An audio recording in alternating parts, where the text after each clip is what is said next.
Hei! Bună din nou tuturor! Bine v-am regăsit! Deci, nici data aceasta nu este adevăr și provocare, ci Top 5 dansuri ciudate.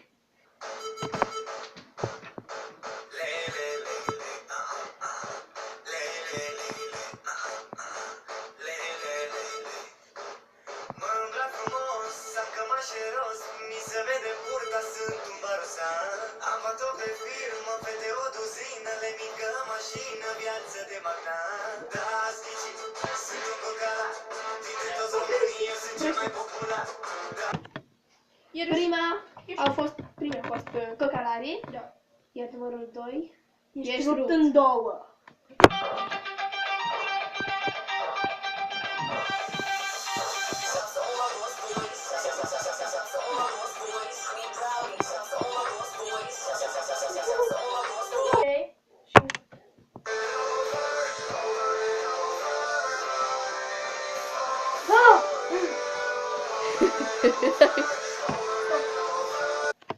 Deci, asta înainte care a dansat Igor a fost...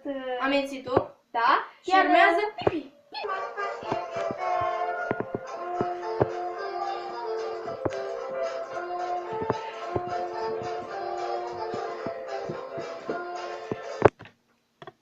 Da. Mai departe, al cincilea dans, ultimul dans, nu cel din urmă, este... Harlem Shake. A la CCR.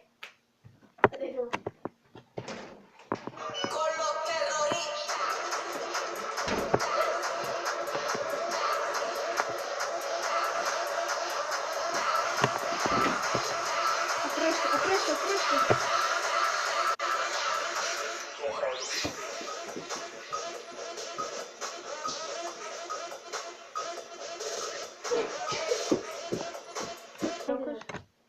Așa, să ne luăm la revedere, avut. Vă mulțumim că ați fost alături de noi din nou. Sperăm să ne dați like-uri, comentarii Și să vă ne mai lăsați așteptăm provocări. pe la noi. Deci, Abonați-vă! să mai lăsați comentarii și să vă abonați. Mulțumim!